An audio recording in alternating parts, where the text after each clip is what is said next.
Today's special guest is Shiho Jamaal. Shiho Jamaal is from Australia but has lived and studied in Saudi Arabia, where she first received her ijazah to teach tajweed from Sheikh Karima Zerfinski, the student of the renowned Sheikh Ayman Suwaid. She completed a BA Languages with major in Arabic at the University of Western Sydney, and then went on to study both Aqidah and Fiqh from Arabic scholars based in Saudi Arabia. She has studied comparative fiqh based on the explanation of the Hanbali Manual of Fiqh, Umdatul Fiqh, and is currently also completing a BA Honours in Fiqh and Usul al-Fiqh at Al-Madina International University. She has been teaching Fiqh and Aqidah to women at the Islamic College of Australia for about 10 years under the supervision of Sheikh Abdus Salam Zood, and has been an active da'iyah and public speaker for over 15 years. Sheikh Jamaal, I am so honored to have you on this podcast. And Barakallah fiki, sister. Jazakallah khair for inviting me. Barakallah fiki. I don't actually refer myself as a sheikha. I just call myself ustada. Barakallah fiki. Yeah, I am all about recognizing, mashallah, our female scholars, the ones who have been in the business for a long time. And so I'm just going to call you sheikha from now on. Allah yajziyek khair. Alright, so I'm just going to jump right into this. What drew you to pursuing Islamic studies in such a intense, dedicated academic manner? Okay, so of course everything's from Allah subhanahu wa ta'ala. Ultimately, He puts that inclination in your heart, number one. But I have to say that I did grow up, in a family that put great value on education and reading. My father, of course, he's a non-Muslim. He's a lay preacher, but he does have multiple degrees in various academic sciences. Mm-hmm. So I always had that, I always wanted to go for higher education, even before Islam. Mm-hmm. And I was always interested in reading up on different religions, even from a very young age. So I've always had that curiosity in learning. It's always been there. So basically what happened with me is, once I took my shahada, I was still living at home with my non-Muslim family at that stage. I was very challenged in my different environments. I was living at home with my non-Muslim family. I was going to work, in obviously an all non-Muslim workplace, because this is many years ago as well. And, Muslims were not very visible in those days. And also I was at uni. I was studying part-time uni as well. Oh, wow. So you had a lot on your plate. I did. And you can imagine when I embraced Islam, it was very, shocking for everybody in those three different environments. So I was having challenges basically thrown at me from all the different people that, in those various environments. And because I felt so challenged and I was constantly being questioned for why I had accepted Islam, I do believe that propelled me into wanting to strengthen myself with knowledge. I just had to for survival. I really had to seek knowledge for survival in those early days. So it did start out like that. So, obviously there weren't as many resources and just the access that we have now that we take for granted, eh? Oh, no, it was really primitive. Obviously, these days you can just open up your computer and do a Google search. Back then, it was really, you had to rely on word of mouth, try to find somebody who might have enough knowledge to kind of give you the answers that might satisfy your doubts. Mm-hmm. We had limited, obviously, even books back then. Yeah. So, it did start, I believe, the 90s, right? So that was what I tend to refer to as the vintage dawah days. Yeah, actually, I was, when I first reverted, it was late 80s. Oh, wow. Okay. Yeah, alhamdulillah. It actually took me 4 years to find Islam, I should mention. I actually read the Quran when I was 16, but it took me about 4 years to actually find practicing Muslims who could actually give me proper knowledge about Islam. So it was really, really hard back then, really, really hard to find Islam. As much as I tried, I honestly knocked a lot of doors, but subhanAllah, but I believe Allah subhanahu wa ta'ala did that to me because He just knew that I'm the type that needs to fight for what I want to get. So that was Allah's way of prodding you towards that path. I really do believe it. I needed that challenge to rise for it, Mm-hmm. But then, look, later on, the thing is that, because alhamdulillah, I did believe so deeply that Islam was the absolute truth, and, knowing that this life is a test, and Allah Ta'ala is going to question us about how we spent this life, it basically came down to, I wanted to meet Allah Ta'ala in a state of having done my best. And so, for me, the people that, I wanted to find those people who I felt were kind of in the forefront of practicing their deen, and the ones that I could find, all of them had certain things in common, and those things were, for example, memorizing the Quran, having, knowledge of the religion, and so I knew this is the path I need to take. That's basically what got me on that path, So, almost straight away after embracing Islam, I started memorizing the Quran straight away. When I say memorizing the Quran, we're talking about, memorizing Surah Kafirun in 3 weeks, And hey, no, I mean, because that's admirable in and of itself. I know that alhamdulillah. Arabic is not your native language, and I think that for those who are not raised from a young age to have that background, that's quite an undertaking in and of itself, especially back then. When, like you said, there weren't the resources that are available now. There weren't online Quran classes or the apps the videos and all of that. I had to memorize from the transliteration. That was my only option.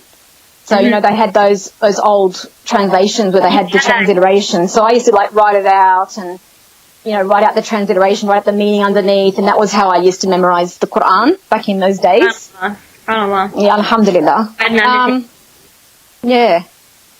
So, sorry, didn't want to interrupt. Please do continue. Yeah, it's okay. No, I was going to say, and so what happened was, after I, alhamdulillah, Allah subhanahu wa ta'ala, blessed me with a very good husband, alhamdulillah, which I know is rare to find these days. Allah, yeah. Yes, I know.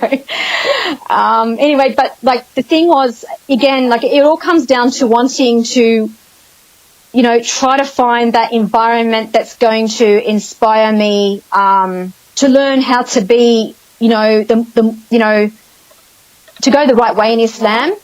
So that's what made us think to, migrate to Saudi Arabia. Obviously you're thinking hard of Islam and all that. So, and I really wanted to study the deen. I really wanted to study the deen deeply. When was this? I mean, this was early 90s then? Oh yeah, this is early 90s now. Okay.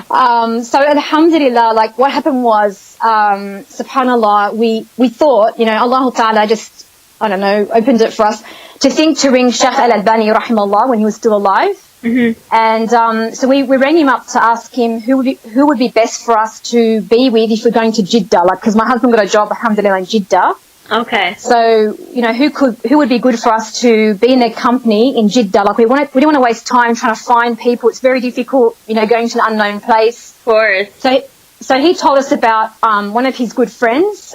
His name was, Sheikh Muhammad Abdul Wahab Al-Banna, rahimahullah. Some people may have heard of him. This was, subhanAllah, very elderly, scholar, very elderly scholar. He's passed away now.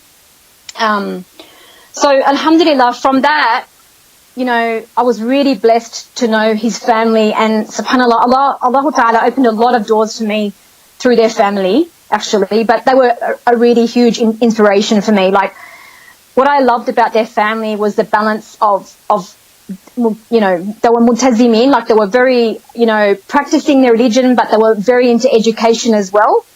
And, the daughters, many of them had gone on and studied Sharia, all the granddaughters were memorizing the whole Quran by the time they're 12. So, it was really inspiring, and, alhamdulillah, a lot of khair came out of, knowing them, subhanallah. Yeah.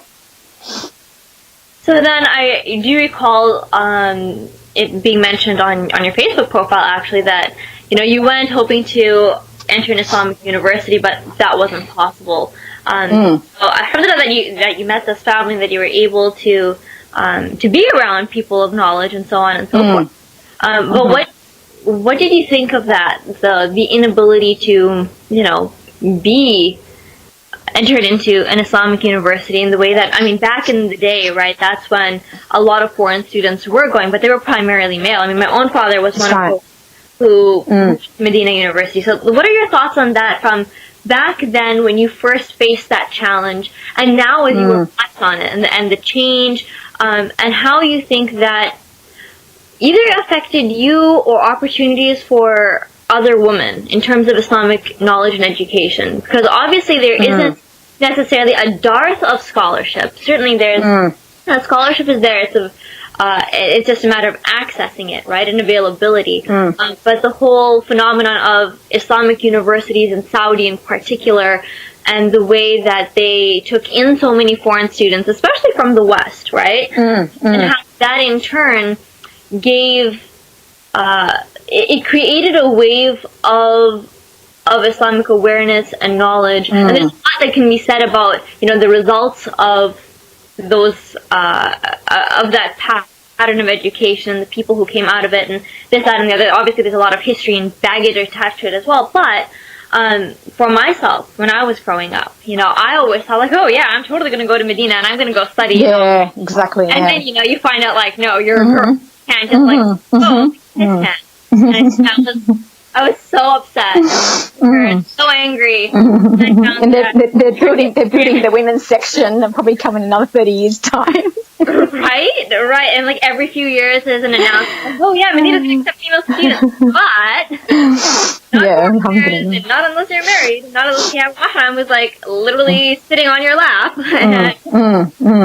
So what are your thoughts on that? Yeah. So look, the only place I had heard of that had an intake for women was Qura in Mecca, right? And I actually did have the opportunity to meet one American revert, mashallah, who had studied there and done her degree there.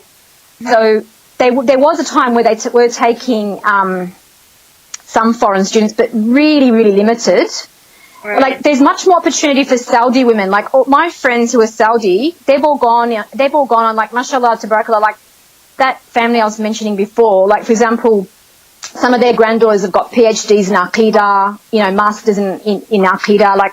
So there's plenty of opportunity for the, Saudi women to study. One of my favorite foreigners. She also graduated from there, but yeah. So that was the problem. So I applied to, study at Qura, but there was just so much red tape. It was incredible. Anyway, it's also got to do with organisation over there. It's not really, maybe one day, inshallah, Not their strong point.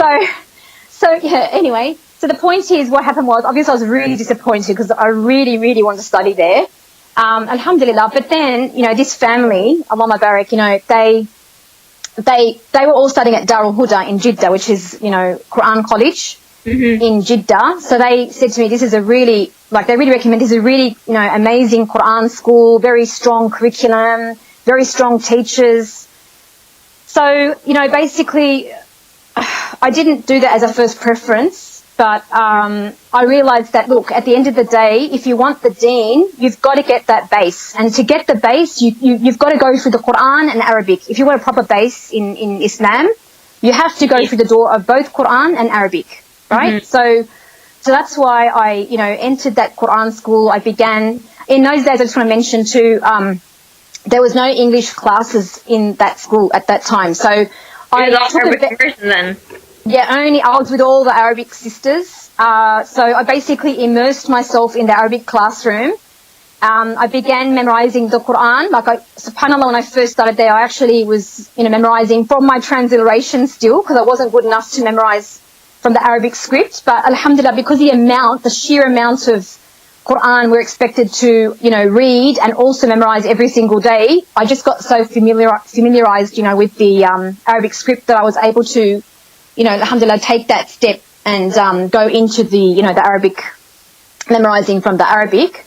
So that's I spent my time there. I just want to mention too that I had already, studied Tajweed in Australia. So that also helped me, make those connections when I was studying the Tajweed in Arabic, because, if you already know. Seeds of what you needed. Yeah, you already know it in English, so when you hear it in Arabic, you can start to make those connections. So that really helps you to develop your language as well. And so while through that school, alhamdulillah, I heard about Sheikh Karima. You've probably heard of, obviously, my teacher, mashallah, may Allah reward her. And she's an American revert, And at that time, she had just finished her memorization of the whole Quran. So obviously for me, you know, being a revert and meeting, you know, a sister like, you know, of her caliber, may Allah subhanahu wa ta'ala protect her, was very inspiring for me. Like, I thought, like, you know, I really, you know, hope that I can, you know, inshallah reach, you know, her level, inshallah, in memorizing the Quran as well. And also, subhanallah, I actually was the neighbor, and she was one of my friends that I used to visit often. Her name is Shiho Rehab. She's actually the wife of Sheikh Ayman Suwaid. Okay. So she just lived a few doors down from me, and she was really scholarly. Even at 19 years of age, she's extremely scholarly. Like, she finished memorizing the Quran in like 9 months, and she'd already gone straight into the qira'at. Like, she'd already got like a number of them already. Like, I think she'd already finished the 10. I'm not sure, but you know, she was really advanced. And tabarakallah, she ended up, you know, going on and marrying Sheikh Ayman Suwaid. SubhanAllah, I believe that, you know, because of her, like, oh my barak, she's really, like, very rare. That's very amazing. rare. Yeah, it really is. And I just want to throw a note for the listeners. Sheikh Ayman Suwaid is considered one of the world's most prominent scholar in the sciences of tajweed at the moment. And Sheikh Karima as well has produced in English a series of books on tajweed for English speakers, for English language speakers.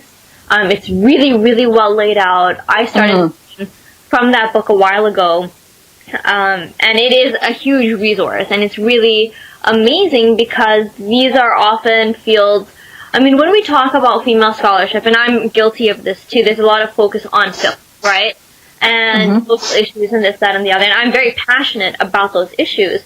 But it's certainly worth noting for myself and others that female scholarship not only has it existed from the classical ages of Islamic scholarship, whether in the fields of hadith or fiqh or otherwise, but in Quran as well. And when I lived in Egypt for some time as well, I was really surprised to learn that women are very deeply involved in the sciences of Quran, whether it's tajweed or qira'at and the hifz or the teaching of it.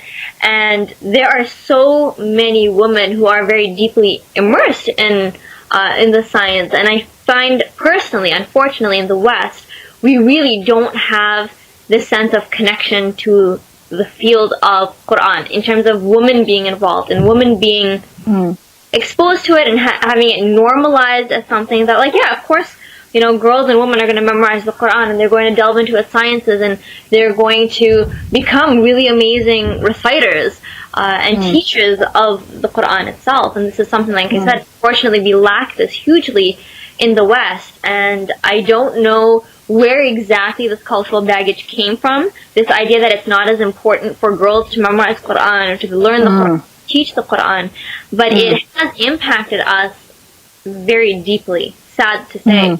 And so we find a lot of Muslim girls today don't have that encouragement, and they are very distant from the Quran, and they view the Quran as something that, like, oh, men memorize the Quran, men recite Quran, men are the ones who, you know, lead the community in prayer and tarawih and tahajjud and jumu'ah and all the other salawat.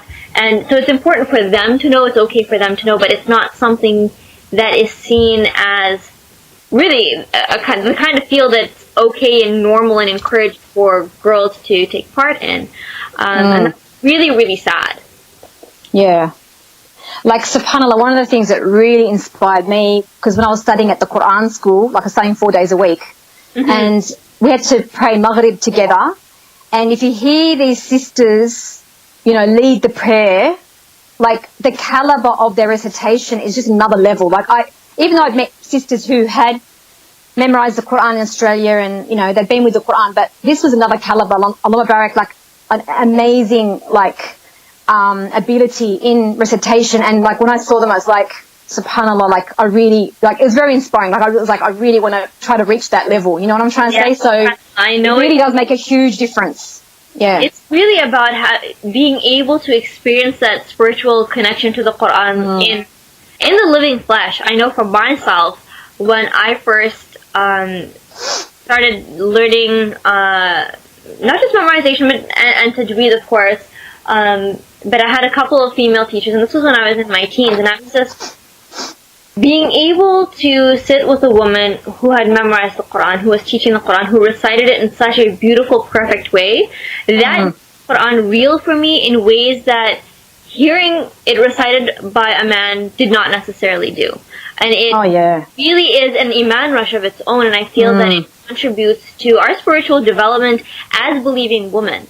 To, like I said, to hear the Quran recited in a woman's voice, and to feel that really personal connection, to pray behind a woman reciting out loud, is something that it really touches you at the core of your heart.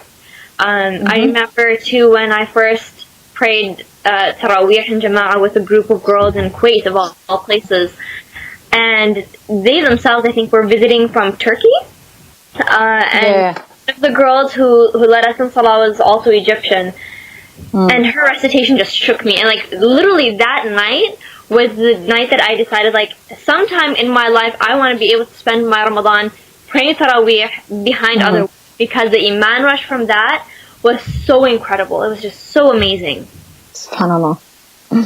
Well, that's actually one of the reasons why, in a lot of the speeches I give, when I go to, I'm asked to give speeches at events, I actually try to incorporate recitation of the Quran, like in the beginning of the speech, because I wanted to show sisters that the Quran is for us too. And, to show them the love, to give that love of the Quran, we really need to feel that. It's not just like only for men to embrace that. It's for us, So this is part of the reason why I've always tried to, incorporate that. Sort of try to pass that love down, inshallah, as much as I can, inshallah. And break the stereotypes, like you said, because unfortunately a lot of families do have that idea that, let's teach our boys the Quran, but we don't bother teaching our girls. That has happened in a lot of families. Yeah. It's really sad. So now that you brought up, the issue of you giving public speeches and talks and so on, and bringing the recitation of the Quran to it. Let's talk a little bit more about that. I'm really curious to know, when did you first give it? When did you first start giving these public talks and speeches? What was the reaction to having somebody like you educating and taking on the role of a teacher? And you don't only speak to female-only audiences, correct? When I say, with those speeches I was talking about, that was in all female, environments. Like, for example, like we in Australia, we used to have a lot of, well, we still do, but we had a lot of dinners, female-only dinners. Okay. And, we have events for females only. Right. And so I'd always be asked, to, recite the Quran in the beginning. Yeah. So that was, and then I give maybe a speech after that or something like that. So that's been going on for absolutely years. I can't even remember when I first started doing that. But that's probably more what I'm referring to. Like when I speak in front of a mixed audience, like I wouldn't just start, reciting the Quran in front of the brothers as well. Like it's just something I wouldn't do. Okay, fair enough. I understand. And so as you spent more time getting involved in dawah, could you share some of your experiences and your reflections on that, whether there were positive ones or challenging ones?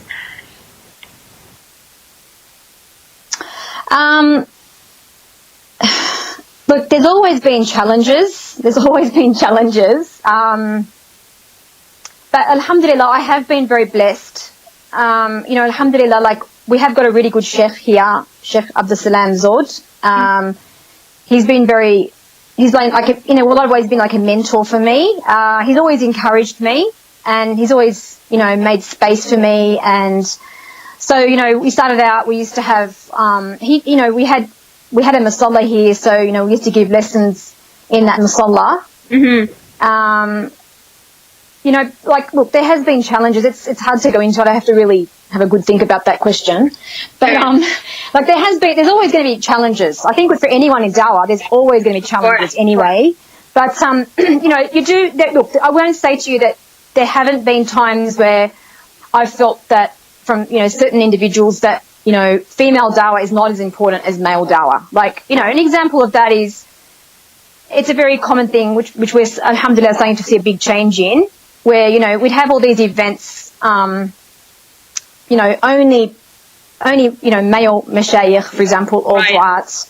And, they haven't invited any female, even they're giving a sisters session, but there's no sister invited to even, you know, come and motivate the sisters. And I really feel this is a big mistake that's been made, because to me it's a lack of foresight, because, you know, your daughters, your next generation are really in a state of great confusion right now. And the thing what they really need are some solid female role models, and you're not providing that for them. And, you know, without that, you know, and then you're wondering why they're all going astray, why they're all having these doubts. You know, like you've got to... also something to be said about a woman speaking to women's experiences. And Absolutely. I remember when I was younger, I would always get really annoyed and irritated when I would see books, you know, the role of the Muslim woman, or, you know, statements about motherhood, wifehood, coming from men. And I'm like, do they know what it's like to be a woman or a mother or a wife? I don't think so. And it would really irritate me because, and it still does, it really gets on my nerves, because I know that there are plenty of women capable of speaking on these topics from an Islamic perspective, but also from the very real lived experience of what it's like to be a woman. And it's very different in reality than it is in theory. It's very easy to say, oh, this in theory and that in theory, or based on cultural norms and ideas. And that was a frustration that I had with a lot of, you know, the vintage 90s da'wah books catered to women that were all written by men, right? There would be a lot of things said about the nature of woman, this, that, and the other, that I found very frustrating. And having access to women in da'wah, women who were pursuing Islamic knowledge, and so on and so forth, like, that's definitely made a huge difference in how I viewed a lot of Islamic issues, or was able to overcome certain struggles that I had, you know. And I find that more and more we see that today, where there are a lot of girls who are actually kind of tired of being told how to be the ideal Muslim woman from somebody who is not a woman to begin with. You know what I mean? Yeah. Look, I think, like, I know what you're talking about, but I do think we have to be balanced too. Like, I believe that a lot of people who wrote those books, they had the best of intentions. You know what I'm trying to say? Like, they were trying to guide, and, you know, so, you know, they'll try and get best. You know what I mean? So, you know, so I mean, obviously, it's gonna be different when you have a female sharing her experiences and how she overcomes her obstacles. You know, because, you know, as you said, the only one who can actually know what it's like to be a female is a female herself, basically. There's something else I want to bring up too, is that, so I only found you on Facebook relatively recently. I don't even know if it's been a full year or so, but something that I've always been very passionate about is seeing female scholarship and being represented, but in particular to see a niqabi doing so, because it's so rare to find that. Like, one of my frustrations, again, I have so many frustrations on this topic. You're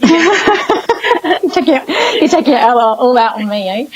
But it's that I would always see female teachers being represented from, like, the Sufi groups, and I don't have anything against them, obviously, and I respect a lot of them, but, you know, there's something about, like, okay, how come those who are more quote-unquote Salafi, we don't have women in niqab, or, like, our own women who are, I don't want to say strong enough or brave enough, but are willing to exist in the public space. For myself, very much Western race.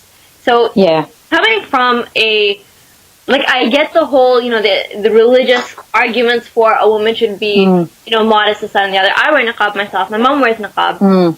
But for myself, I've never seen that niqab means you need to be completely erased from the public sphere, and especially as a female teacher. And how is somebody like me, who generally grew up in, like, a very tiny community, how am I supposed to find out about other female scholars if they're not out there, you know? And today, alhamdulillah, I'm, you know, really grateful that I can access somebody like you, which wouldn't have been possible, I don't know, 10 years ago even. You know, it's a struggle to find Muslim women studying the deen, who are teaching regularly, who are not afraid to exist in the public sphere. So I was really excited when I came across, like, your Facebook profile and found out about your background and listened to some of the clips that you've shared, even just your written Facebook posts. Like, it makes a difference to have access and to see the representation of female scholarship and female students of knowledge. Yeah. And I know that you're in Australia. Australia's, infamous for having like serious issues with racism in particular in Islamophobia. So, what are your experiences in being a public female figure in niqab within an Islamophobic non-Muslim society, as well as within the Muslim community for vastly differing reasons? But yeah, well, I just want to comment on something you mentioned there, first of all, and that is, I'll be honest with you, 10 years ago, I wouldn't have done what I'm doing now. Like, I was younger, and I didn't feel, like, I felt, like, because of our concept of hayat and stuff like that, I didn't feel right kind of really putting myself out there in front of brothers, just knowing how a lot of them are, I'm going to be honest, because I know even on Facebook, even though they know I'm a married woman and my age and everything, you still get strange men inboxing you, and that's weird, So, like, years ago, even years ago, a sheikh here had asked me to come and give a talk, in front of a mixed audience at one of their events. But at that stage, I did not feel ready. I didn't feel right doing it. But I think what happened was, my kids have all grown up now, and I've kind of reached this age where I feel it's like a feeling like, okay, I'll just tell you what it basically is. I felt like, alhamdulillah, Allah Ta'ala, has made me successful in bringing up my children to be on the Sirat al-Mustaqim. And then I felt like now I have to turn my attention to the ummah. You know what I mean? I can't just bring up my own kids. I want to help the ummah now. So it's kind of like, it's sort of, you get to a certain age where you feel like you want to help others. It's not just about your family anymore. And because I feel like more like I'm coming from a motherly type of place, I don't feel wrong about it. You know what I'm trying to say? Like, people will like, people see me as more of a mature figure kind of in the community. So I feel quite comfortable with that. It's different when I was younger. I don't think I could have done it. So that's what made me move. And also I could just see the dire need for, like I said before, I just could see the dire need for having some, just the situations that sisters are in. I feel I really need to get out of I have to break out of my comfort zone, and I have to start reaching out and being there more for my sisters. And you can see my introductory, you've probably for sure read my introductory, post into my page, which I've left up there since I actually only joined Facebook 2016. Okay. So I've only been on there for 2 years. Okay. But that was one of the main reasons. I just realised, like, if my sisters are having problems in my community, what about, like, Australia, as you know, is a very huge country, and, we're very blessed in Sydney, but, other places in Australia, it's very remote. They don't really have a lot of access to knowledge like what we do, So, and then you've got people over the other side of the world that they don't have access to mashayikh either. So that's one of the reasons why I decided that I need to break out of my comfort zone and be a little bit more visual. I think we need to change the narrative, that's basically what it's about. So I think that's what made me feel I've got to do this, And it's really appreciated. Like I said, for myself, and I'm quite privileged in the sense that I do have a lot of access to different resources, Islamic knowledge, and, just people like as a teacher, and I know other people who are teachers, but it still matters on a very personal level to be able to see a woman who is involved and who is ready to help and who's ready to speak on issues that are relevant. And so that need is, as you said, it's so present and it's so dire because we have such a dearth of accessible female teachers. Because I know that, mashallah, we have hidden gems everywhere, right? Yeah, we do. Tiny communities and big cities, whatever it may be, there's always people who are, mashallah, in their circles who have a great impact, who are doing a lot of great work. But that doesn't remove the need for a much more visible, accessible figure, as you have taken on the role of, alhamdulillah. So that too, though. What advice and encouragement do you have for Muslim women who are seeking to learn more about the deen? Well, the best knowledge I can give you is, first of all, number one, to have ikhlas. To have ikhlas is the most important thing, because Allah Ta'ala opens up for ikhlas like He doesn't open for anything else. Like, if you look at that hadith from the Prophet sallallahu alaihi wasallam, where he said, "May yuridillahu bihi khayran yufaqihu fid din." Whoever Allah wants the good for them, Allah will give them the comprehension and understanding of the religion, right? Yeah. So, no matter what your obstacles are, if you are really sincere for the sake of Allah Ta'ala will open up the doors for you, no matter what your circumstances. That's what I really believe. You know, like for myself, like I had wanted to get that Islamic knowledge, right? I wanted to study Sharia, but subhanAllah, Allah Ta'ala opened up the door for Quran for me first. And I was reflecting on this and thinking to myself, subhanAllah, if I had done Sharia in Qura, there's a good chance I might not have put so much attention onto Quran, you know? And I always think about, there's that saying from Shaykh Ibn al-Qayyim, rahimahullah, where he says, مَا أَغْنَقَ اللَّهُ عَلَى عَبْدٍ بَابًا بِحِكْمَتِهِ إِلَّا فَتَحَ لَهُ بَابَيْن بِرَحْمَتِهِ. Like, he says, like, Allah Ta'ala does not close the door for a person, for a servant by his wisdom, except that he opens up for him 2 doors by his mercy, subhanAllah. So for me, the way I reflect upon this is, you know, as I said, if I had just done the Sharia at Qura, I may never have really pursued that path of Quran, which has been an amazing blessing in my life. Like, alhamdulillah, through the Quran, min fadlillahi ta'ala, I was able to actually raise my children to also memorize the Quran. And also, you know, alhamdulillah, I've been teaching the Quran for how many years as well. So to me, this is a huge blessing, which you can't even, it's just indescribable, you know.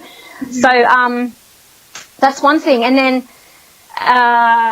you know, so go back to what the question. So to have ikhlas and then have the determination, don't give up. You've got to keep going. Like, I went through so many obstacles, you know, to seek knowledge, but you just got to keep on going and don't lose your dream.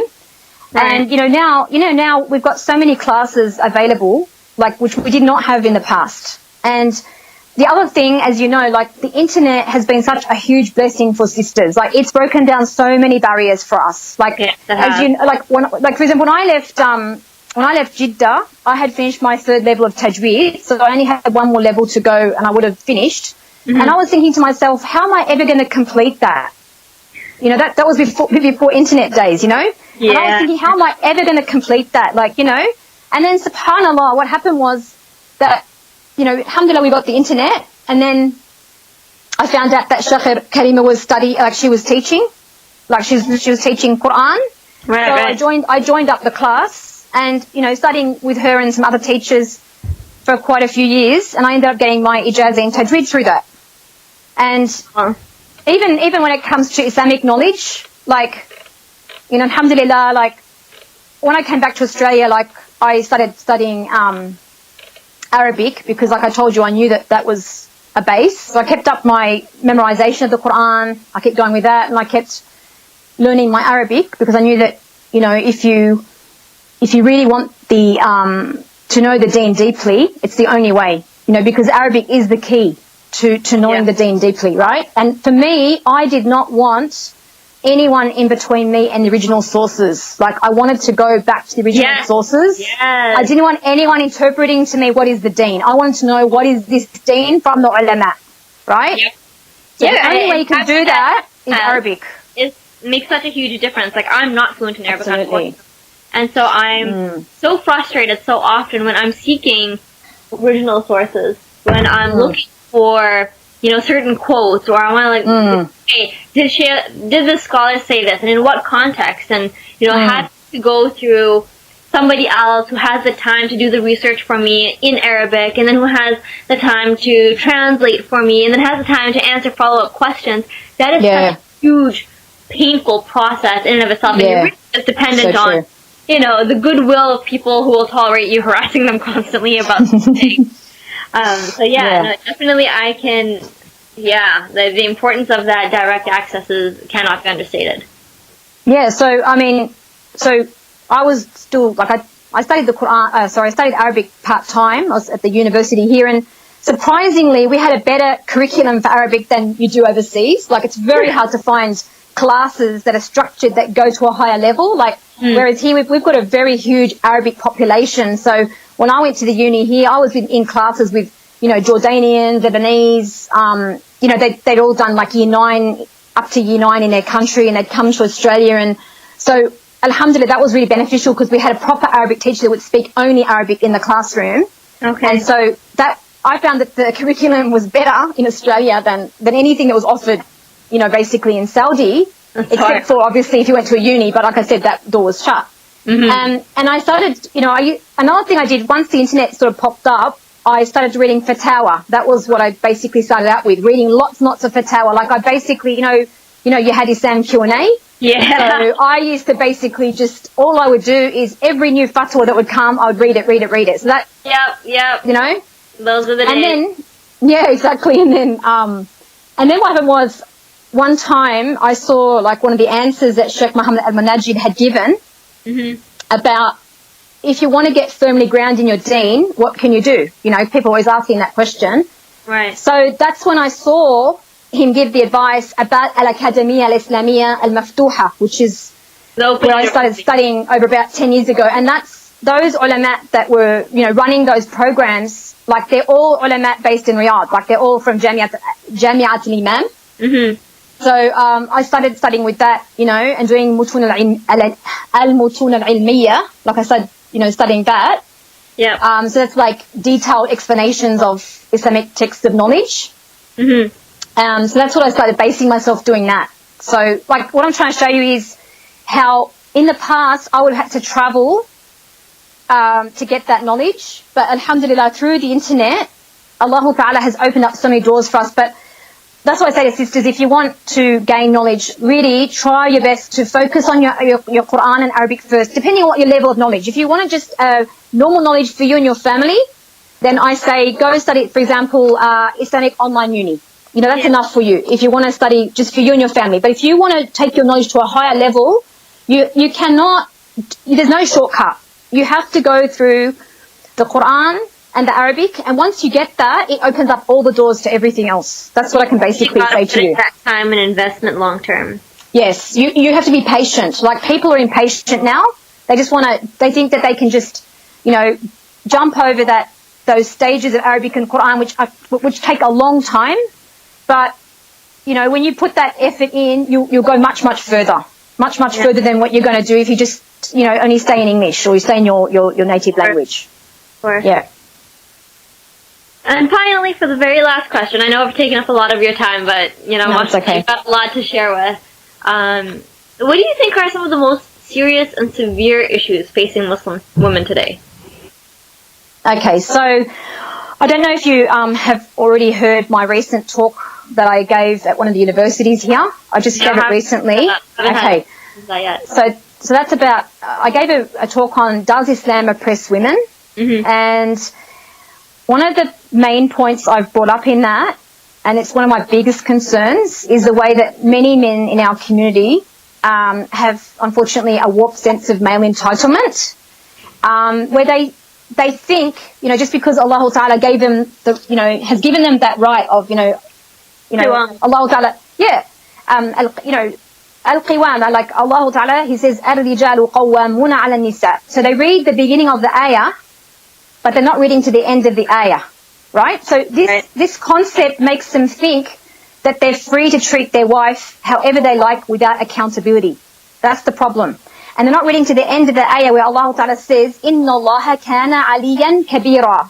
So Allah Ta'ala in the end of the verse is showing us that, you know, Allah Ta'ala is above them. Like just because, you know, you've got this role of being, you know, the maintainer and protector, and Allah's put you, you know, given you this wife in your care to look after, you're not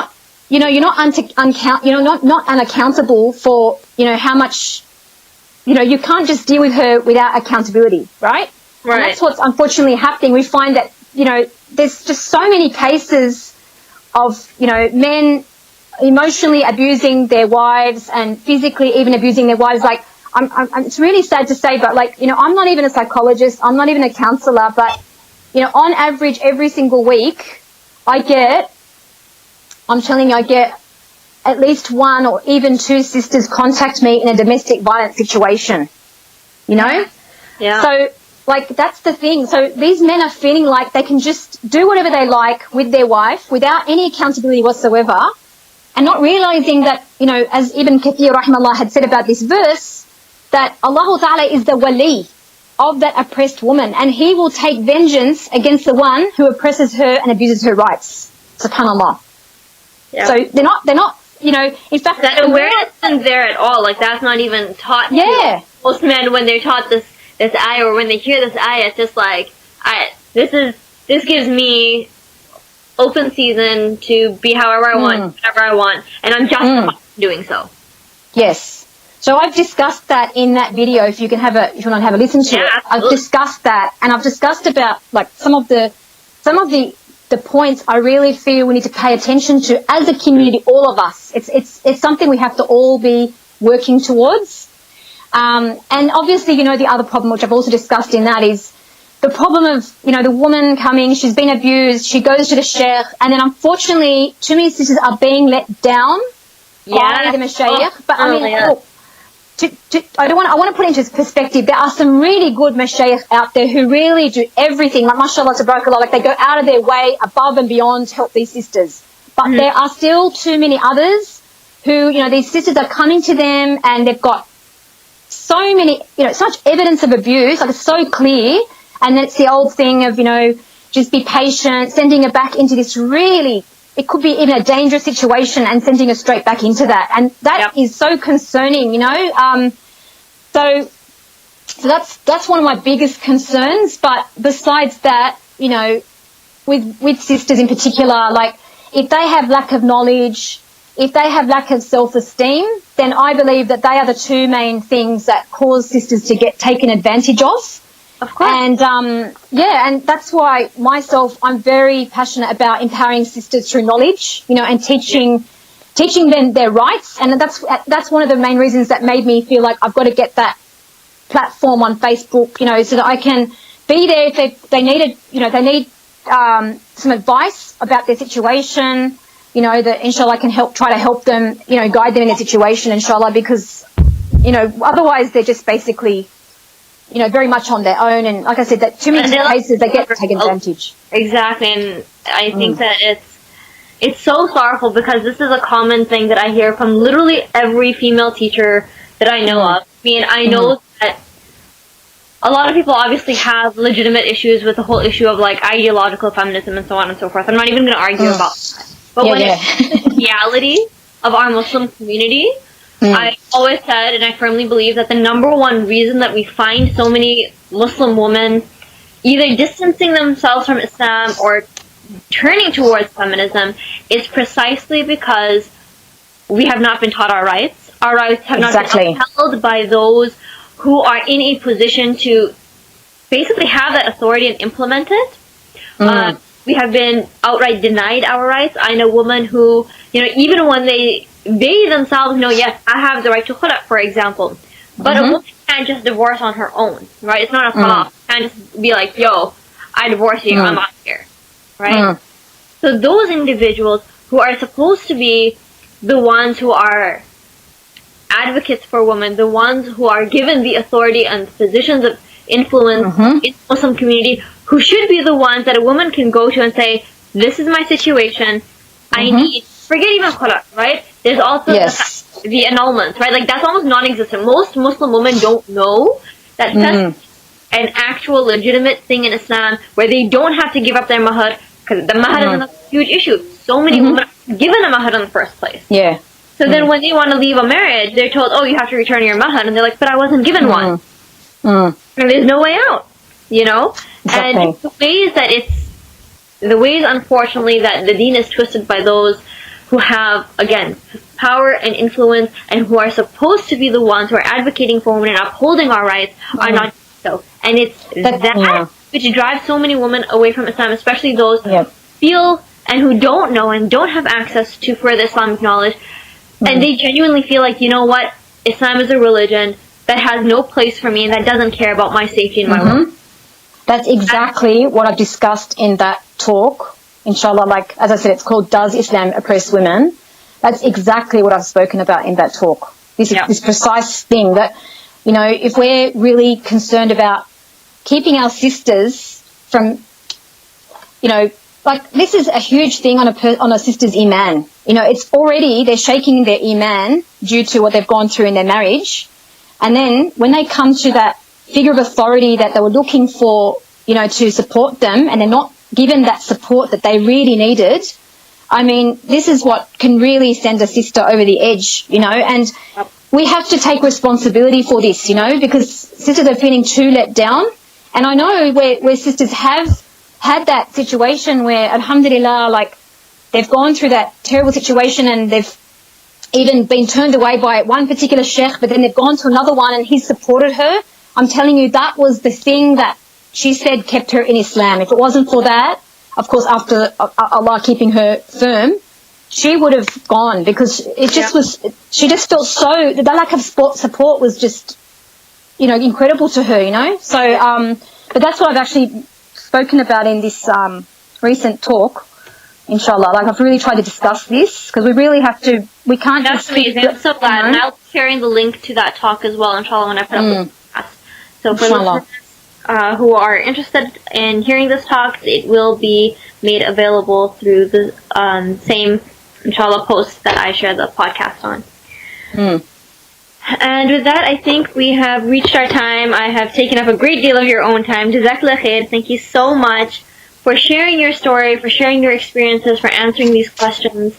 It's been truly not just enlightening, but refreshing to hear your journey, not only as somebody who's studied recently, but somebody who's been on this path for a really long time. So you've been around the block. You've done it the old school way, and now you're part of the, I don't want to say like the current generation, but you are present and you are accessible and you understand what's going on. You're not disconnected from, the issues that women and girls face today, or forget just women and girls, but all Muslims, in this day and age, who, again, have access to the internet and so many other, both the benefits and the drawbacks of that particular platform. So Jazakallah khairan, thank you so much for your time. Barakallah fiki. I really appreciate you inviting me to have a word with you, inshallah, and may Allah subhanahu wa ta'ala bless you, inshallah. Amin ya Rab. Barakallah fiki. Fiki, barakallah.